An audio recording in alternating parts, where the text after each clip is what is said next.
Evening guys, welcome to another GSI Q&A. We're all bored here in isolation, but we're doing the right thing, so we thought we'd whip out the questions again.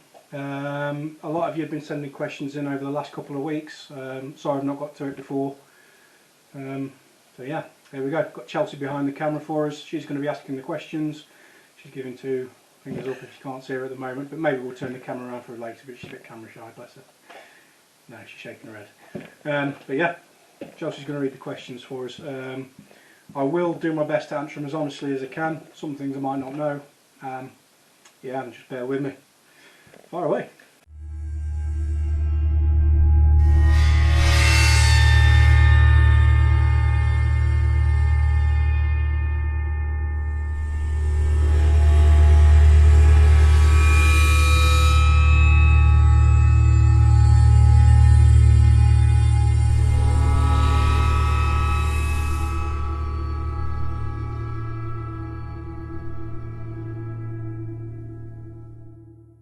Okay, what's the scariest place you have investigated? Ooh. I would have said Clifton Woods up until we did the birthday Witch's Wood, and that was horrible, absolutely horrible. Well, we had to do it on my own, and Ralph started 2 miles from me, and we met in the middle. But yeah, that wood was quiet. Both times we've been prior to that, but that night it was horrendous, absolutely horrendous. So yeah, I'd probably say Witch's Wood so far. Where is the best Halloween event you have done and why? Best Halloween event. Probably say Halloween Horror Nights in Florida, just because the whole thing, the atmosphere, the mazes, 100,000 people, good food, good entertainment, lots of alcohol, park open until 2 in the morning and not shutting at 4 in the afternoon like some of our parks, you know, that's the main names. Yeah, Halloween Horror Nights in Orlando. Okay. And what is the best scare maze and why? I think that was probably, it's between two. It's either Passage del Terror at Blackpool Pleasure Beach, which I first did about 22 years ago when it first opened, or Terror of the Towers at Alton Towers, but the 2011 version. Because both of them had everything: atmosphere, scares, the music was great, the effects were great, the actors were great. Yeah, both of them two are probably, it's hard to distinguish between the two for me. Terror of the Towers, probably by Niffle, I think. And following on from that, what is the worst scare maze you've ever been to? Worst scare maze. Probably Ash vs Evil Dead at Halloween Horror Nights. Not scary. Conga line all the way through it. Actors were poor. Feeling was okay. The story made no sense whatsoever. Probably been better if you was off your tits on something. Probably been more fun. Yeah, no. Ash vs Evil Dead. Is Halloween becoming bigger in this country? Yes. It is, yeah. I think it's sort of like America makes everything famous, film culture and things like that, and obviously they've had the culture of Halloween a lot longer than we have, but everybody likes to get dressed up and embrace that dark side, I think, you know, for giggles. You know, seeing how much fun the kids have getting dressed up, going round, trick or treating, you know. I hear a few snotty, I mean this is my opinion, a few snotty people say, yeah, but you shouldn't let your kids do it, it's legalised begging. Well, so is WaterAid asking me for £5 a month. That's legalised begging as well. You know, yeah, it's a different thing, but it's just the same thing. So, no, let your kids have fun. You know, they grow up too quick nowadays anyway. So, yeah, I think it is, and for that reason, everyone sort of embracing that little bit of dark side and fun. Throw my own one in here. Go for it. Do you think it's straying too far away from the original traditions? if Yes. you know what they are. Yes, it has. For those of you that don't know what the traditions were, I believe the handing out of the sweets. It used to be different kind of food parcels, didn't it, as an offering to the dead, to your dead relatives and things like that. Was it a pagan holiday initially? Yes, Samhain. Samhain, If that's how it's I said. think so. The carving of pumpkins was originally to light the way so that they didn't get lost in the mortal world. Yeah. And which was what was it? Costumes for evil spirits, so they didn't know who you are, or something like that. So they couldn't tell the difference between you and other spirits to possess you. Yeah, so yes, it has gone away from them traditions, but what hasn't? Christmas has, Easter has, I mean, what? No, don't get me started. It has, but it's taking off because more and more people can actually accept the fun side of Halloween. It's not all about horror films and gore and blood, it's about having fun with your kids and your family, and it's a fun way to do it. Okay. Are orbs paranormal or just dust? Depends. I can only go off the orbs that we've managed to capture on video. Some of them could be insects. We've captured a lot of orbs and things like that outside. Could be light anomalies, camera flare, torchlight, things like that. I think there's probably a couple that we've caught, Gedling Woods especially. If you've not watched that one yet, have a look at that one. There's a massive orb on that, which I think is probably paranormal. But if it doesn't fall under the heading of paranormal, then yes, it would be dust, particles, insects, light anomalies, things like that. Are Ouija boards dangerous, and if so, why? Ralph's probably better to answer this one, but I believe they are, yeah. I don't really know a great deal about them, but from what Ralph's told me, the experiences that people have had is, it's almost like a Ouija board is gateway, if you like, and you're asking something to come through to communicate with you. So you have to be specific as to not get something negative, I think. If you just, it's like giving open questions. I suppose if there's demons and things like that, then they can trick you, which is what they're supposed to be able to do, into giving, to make them look better than they actually are, which could then trick you to asking a question which will let them in. So you need to notice the signs, you need to be able to open it correctly to keep the bad spirits away, close it correctly to make sure they don't do anything afterwards, they follow your nose. It's sort of like a gateway, is from what I've been told by Ralph. And if you don't control it properly, you get the beasties in. Why can we not see animal ghosts? I believe you can. You yourself possibly saw, is it a dog? Yeah. Dog.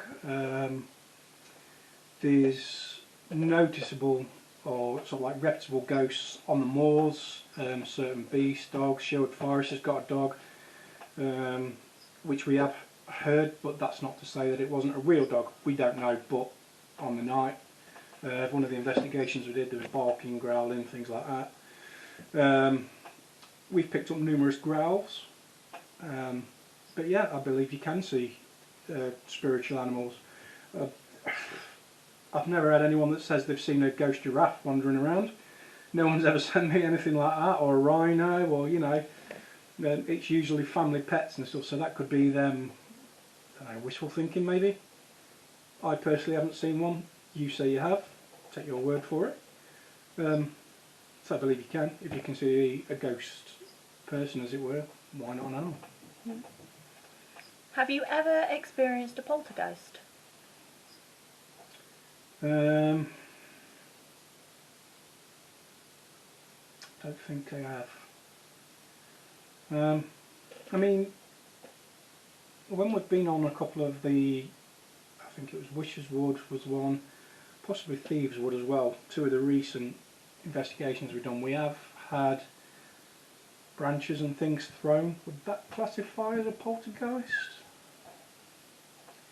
Because we're outside and you can't guarantee that it's not environment.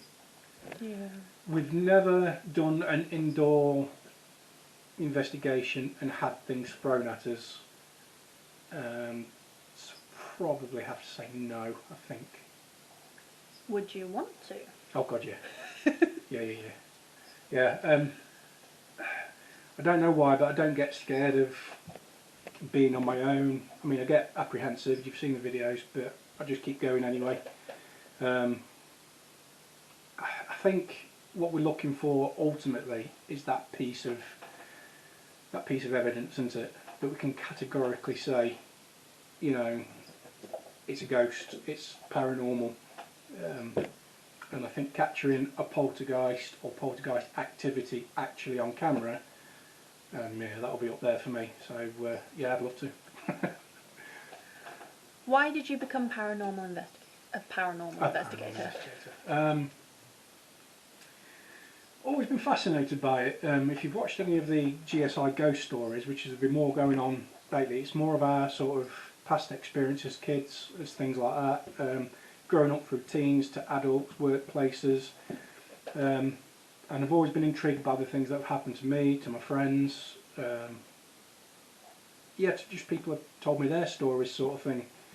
And I had the push, if you watch the Haunting of Hex, our paranormal ghost story, that was the reason when I made the decision to do it, to be a paranormal investigator, but it was sort of, you know, bitten and bobbing until I met Ralph, who was just as enthusiastic as I was.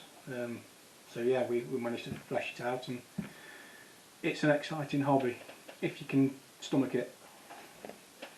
Is there anything that can scare you? Not so far. Not so far. I can get put on edge, and I can get apprehensive. More to the sort of like the unknown. You know, if I know for a fact, if I'm in the middle of a wood and the conditions are right, and I know for a fact there's no one there, yet I'm getting interaction, noises and stuff, I'm going to get put on edge because it's unexplainable. But that also gives me a buzz and pushes me on more, because that's what I'm looking for.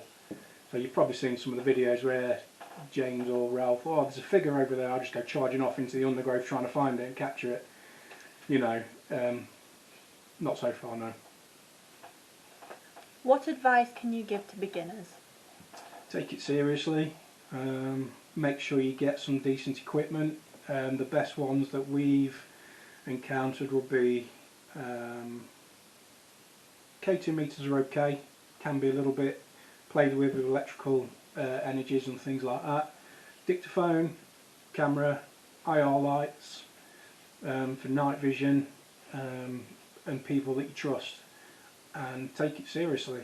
You know, there's no point going out there if A, you're going to run off if something happens, if you're not prepared for it. B, you're going to be with a group who's just messing about all the time. There's no point. Yes, you have banter when you're out there, you're walking to and from location, you have the bits where the camera's cut off, when we're taking a break, and we have a bit of banter doing that sort of thing, but when you're investigating, you must take it seriously, otherwise what's the point? You're going to miss everything. Why is ghost hunting becoming so popular, and where do people get it wrong? Why is ghost hunting becoming so popular? I don't know, to be honest. I'd probably say it could be the same as us. It's that what if. We're all inquisitive, I suppose, as human nature, and we want to find the answers, as it were. Is there such things as ghosts? And maybe, you know, it's intriguing for people. They really want to know. So, yeah, it's an easy hobby. It's relatively inexpensive compared to what it used to be. Not everyone makes it, of course. They realise they're in over their head once they go. Something happens, or they see something and they're off like rabbits. But I think that's probably why. Cost has come down. You know, there's a lot of intrigue behind it. Is there, isn't there? And again, that probably could come back to the Halloween question. It's that esoteric sort of weirdness, isn't it? The stigma brought on by traditional Christianity from 20, 30, 40 years ago is also lessening, so you're Yeah. not instantly labelled a devil worshipper because you believe in ghosts now and stuff like that. There is that. Which probably does help as well, and Yeah. things are a lot more readily available. Yeah, good point. Yeah, the stigma, you're not going to be satanised straight away. If you say you're a ghost hunter or paranormal investigator, so yeah, it could be anything to do with them. It's probably a little bit of everything, I think. Oh, sorry, was there an end to that question? Where do people get it wrong? Where do people get it wrong?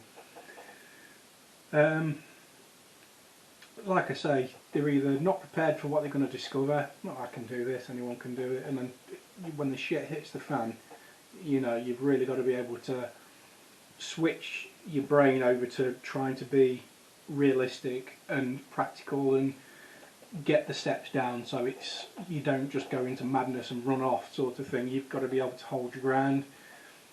People just go out, I'm going to buy £2,000 camera, £2,000 IR light, and then got a clue what they do. So it's all wrong, I mean, they don't believe when they go out, so they just end up shooting, I don't know, trees blowing in the wind or something, and then say there's no such things as ghosts, but what they're doing is incorrect. So yeah, it could be all them things. Have you ever taken part in a summoning ritual? Yeah. When we did the Mansfield, the village Mansfield at Shield Forest with yourself and 9 ladies, when we did the Ouija boards and the human pendulums. That's some sort of summoning now. It depends what you mean by summoning. If we all stood around with pitchforks holding hands and trying to raise the devil, no. See, that's the imagery I had, I'm not going to lie. Yeah, no, because what if it exists? Again, that's another thing that people get wrong. Ouija boards is a perfect example. They don't know how to... Sorry, just transgressing back to the last question. People don't know how to use them, and it's just this, and they go and all hell can break loose. So yeah, it's naivety, I say, is a bigger thing why people get it wrong. Sorry. Not doing enough research, yes, stuff like that sort of thing. It's just, I can do this, and no, you can't. Yeah. Yeah.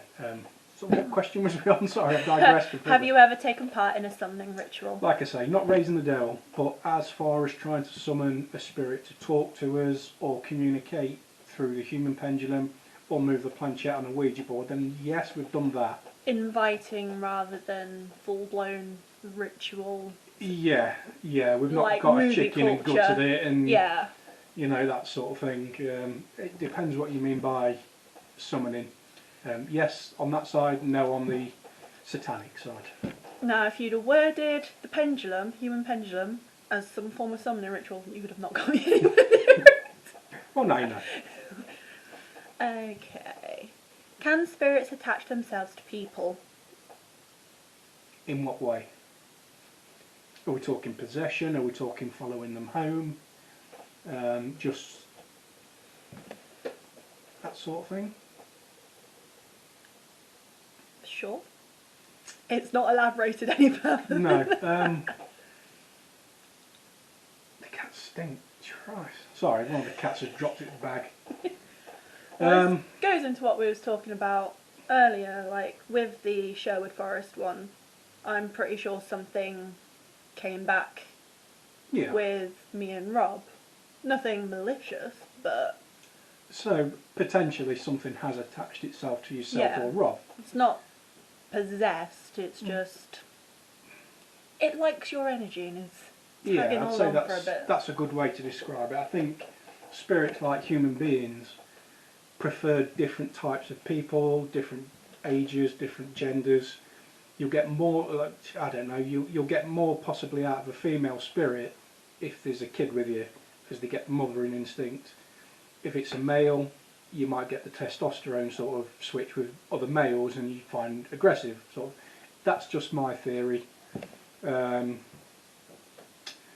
Yeah, I mean, possibly we brought something home here. I mean, there's been 3 times now where we've lived here when I've been going out to work early in the morning, pitch black, I've turned all the lights out, put the key in the door, the kitchen lights flick back on.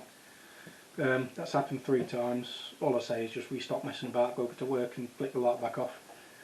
When we came back from, I think it was the 3rd Clifton Woods, James went round turning every single light on in the house because he thought he'd brought something back, and one of our cats was behaving very strangely that night, so potentially. As far as possession,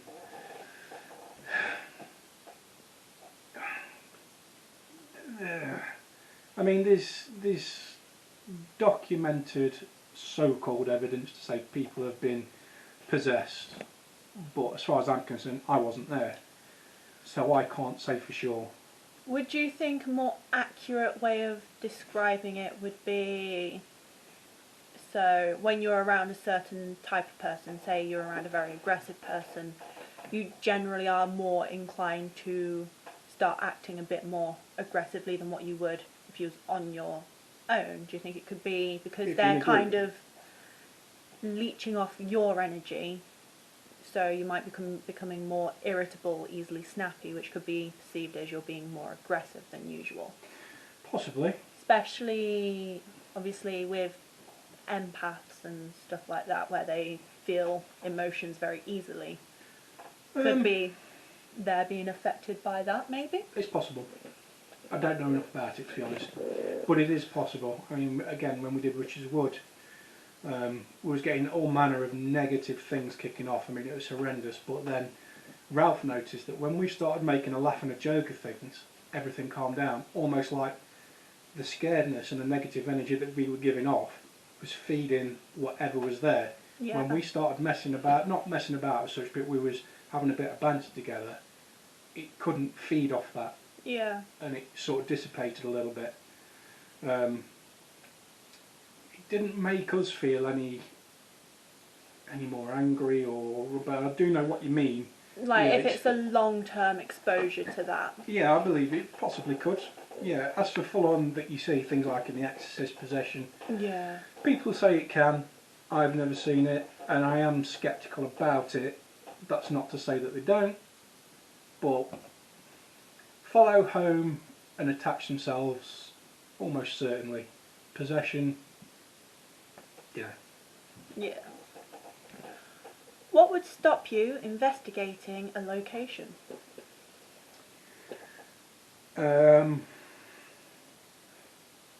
Probably the only thing is if we didn't have permission and we knew it was a farmer with a gun or something. We always try and do things above board. If we're going somewhere that is owned by a trust or something, we'll always email, ask for permission, or let them know that we're going to be on site between certain times, and you know, so they know that we're there. Other than that, I mean, you see things on Facebook about, is it a Japanese sort of like suicide wood and things like that. Forest. Suicide forest, yeah, Samuel. And things like that, that wouldn't stop us. I can think of one time when we were going to do Codner Castle. Yeah. Again, I think that was more me and Kim being uneasy about it because everything seemed to point to don't do an investigation tonight. It did, but when we arrived, Most Haunted was there anyway. Yeah, and then so obviously that we went. Stopped us, didn't it? And then going to, I don't know where it was. There was a church. Corson Bassett. Yeah, and then it just started pouring it down with rain. Yeah, we you got two lost took that on as the a no, didn't you? Got lost on the way there. As a superstitious person, I was kind of like, yeah, bad vibes. Don't do it tonight. Yeah, where for me that would have been more inclined to. Well, it's I was obviously going to against say, us. Let's go and do it. If it was you and just you and Me Ralph and yeah. James. Yeah, we'd be chomping at the bit for it. But no, I think it's more a place where we can't go due to just not having permission or restrictions. Anything paranormal, I don't think would stop us. In fact, the more paranormal, the worse we will be. How bad do you think it would have to get for you guys to just go, right, you know what, no? Like, would you have to get to, can't think of it, the house? In Blair Witch? Oh, you've not seen that? No. It's on the Most Haunted episode, and you said you really want to do it, the Most Haunted East house. Drive? Yes. and in that episode they were like supposedly being physically hurt, would you guys still stick around if something like I'd be no self-preservation going on actively here. encouraging it. And that's one of the reasons why myself and Ralph don't have protection, as in enchantments and things, because we want the experience. And yes, we do have to be careful, but we want the full-on, if you're going to do something to us, then get it, let's have it, sort of thing. And the only way you can do that is, don't say your enchantments, don't be surrounded by the white light. Now, I know there'll be a few people that watch this and think, you're just crazy. Kirk from K&L Ghost Hunters, he's had a bit of a go at me in a nice way, telling me I should get crystals and I need to say enchantments and stuff like that. Incidentally, if you've not seen their stuff, go and have a look. It's K&L Ghost Hunters. Really good stuff. But yeah, Kirk says we should do it. Me and Ralph, stupidly or not, refuse to do it because we want the full experience. And we think that's the best way to capture, or potentially be able to capture, what we're looking for. If I ever come to Clifton Woods with you again, I'm definitely bringing the salt. No doubt about it. And for you people that, we do run the competition so the subscribers can come out with us, bear that in mind. We don't ask for any sort of white light protection or any enchantments or anything like that. We're going for the full experience, so bear that in mind, that if you come, that's what you're going to get as well. That's what I mean when I say you've got to have the stomach to be able, when shit properly hits the fan, which it has done, you've got to be able to stand your ground, think logically and keep pushing forward. And I think that's where 99% of people would fall down, because they don't expect it. I would. James did upstairs when we first took James to Clifton Woods, and James is our cameraman, and he was very sceptical, and we were shooting and we got a little bit of footage, we played it back, and there was a voice that groaned and growled into the camera and the dictaphone. Ralph played it back and James's face just went white, because he knew there's nobody within 2 miles of us. So what made that sound? What groaned or growled or whatever into the camera? And he went code brown straight away. He, being the cameraman as well, having it straight into the camera, that must have shook him up, because He that would have didn't hear been it right first. by him, wouldn't it? It would, but that's the thing, we pick up a lot of audio via the dictaphones, because it's different radio waves. So sometimes the camera will pick it up, sometimes the dictaphone. They seem to be on different wavelengths. But he didn't pick it up at first, so he was fine. But then when Ralph played it back, and we got this, you just watch it, it's the Return to Clifton Woods, I think, and you get this growl or a groan. We've had a medium look at it, and they say the word is actually saying Paul, or the spirit is saying Paul. I can't hear that name myself, but yeah, he just went white, code brown, shaking for the next 2 hours, and he's always had that trepidation now. So he went from a non-believer to a believer in 0. whatever seconds. Final one. Why do ghosts not show up on camera? I think they do, but it takes, again this is a theory, it takes so much energy to form a manifestation that not all spirits are capable of doing so, I think. Plus I think the conditions have to be right, the location has to be right, the amount of energy in the area has to be right, the spirit has to be willing. So there's so many things that have to slot in order for that to actually happen, which is why it doesn't. It's easier for a spirit to move something or to speak into a dictaphone than it is to manifest itself. It takes so much energy, which, you're talking pretty much everything it's got, so the conditions have to be right, I believe anyway, for that to be met, which is why we don't see them. I think you've got to be in the right place at the right time to get it, I think. Which is hopefully where we'll be one day. We keep trying anyway. Yeah. Have you ever seen an is it apparition they're called? Yes, or a an apparition. manifestation? Yeah, I have, and that's going to be one of the ghost stories coming up soon. How many have I seen? I've seen 1, potentially 2, I think. Definitely 100% 1. Potentially 2, but the second one could have been a nutcase in a cloak. I'm really not quite sure. But I'll go into more detail on them on the ghost stories, I think. But yeah, definitely one at my house at the end of my bed. Yeah. I'd have cried. It was freaky. It's the first time I've ever had the hairs on my entire body just flick up like the ends of a pin. Very strange sensation, and yeah, you see in horror films sometimes when you see people back off into a corner. I literally hunched into a ball against the wall, and I've never been inclined to have that reaction to anything.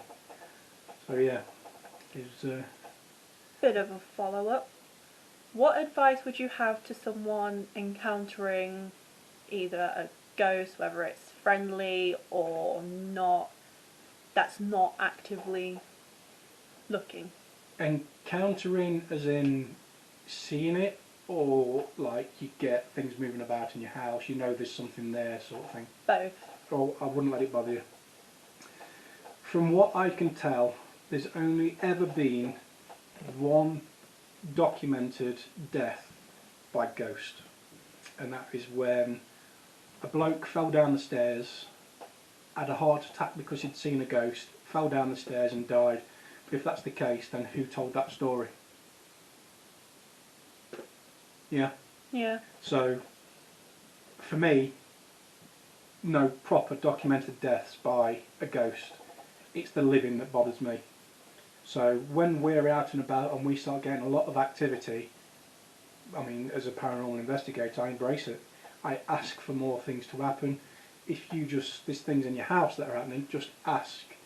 Imagine that you're speaking to one of your kids, one of your parents, whatever old you are, and just ask them to stop doing it.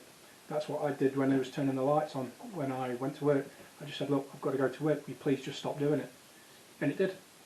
So it's like when being pretty certain that something came back with me and Rob from Sherwood Forest. It was never malicious or anything like that. It was more reminding me to do the chores, like moving things by the washing up or moving the pens by my to-do list. And just throwing them about, kind of like a little, come on, time to do this now. It's either that or what we find, and again it's just another theory, but obviously you start putting pieces together to be able to come up with a reasonably educated guess. I think it's attention seeking. They might move something, but you might not see it. So in a way, they think, "Oh, they're ignoring me. Yeah. So now I'll start moving something else." They just want attention or acknowledgement that they're in your house. They want you to know that they're there. Just acknowledge that they are. Yeah. Yeah. I mean, there've been again reports of bad spirits and things, but I've never seen it yet.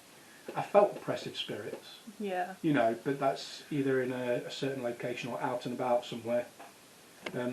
Just acknowledge them. I feel like oppressive doesn't even necessarily have to mean that they are inherently malicious spirits. Or evil, as the word goes, yeah.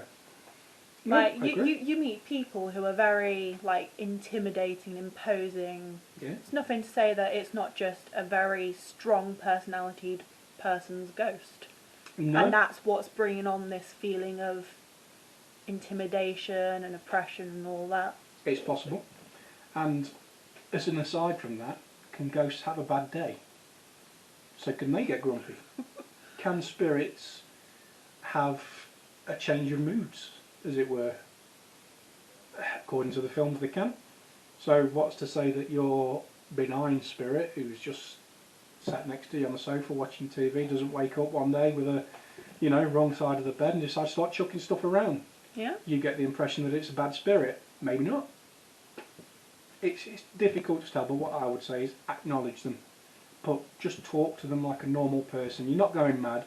Don't think, oh, I'm talking to thin air. If you think there's something actually there, you're probably right. So acknowledge it. All it probably wants is some attention. That's it. Usually find if you give it attention, you probably, well, we sometimes get a bit naughty and coax it too much, But, yeah. Back to the no self-preservation going on over here. What's the point in preserving yourself if you're going to be a paranormal investigator? If you're going to do it properly, do it properly. Yeah. Oh, I suppose there's an element of stupidity behind that as well. You're supposed to be investigating, not becoming. Yeah, but we'll all get there one day, won't we? Very true. Yeah. So, any more? Nope, that is the end of the list. That's the end of the list. Right, guys. So thank you very much for your questions. Is there anything else that you want to add before we wrap up? I don't think so. Maybe get Chelsea on camera next time. Yeah, I think so. She's pulling faces. But I think so. So yeah, we'll do another one probably in a week or two, guys. So keep questions coming in. If we've not read your question out tonight, I do apologise. We can't do them all. You don't want to sit there for 2 hours listening to me rabbit on. So we'll do it in little bite-sized chunks if we can. But yeah, any questions or any comments, put them down below in the comment section. And if you've not checked out the G.S.I. ghost stories yet, check them out. And some more coming on soon. So, until next time.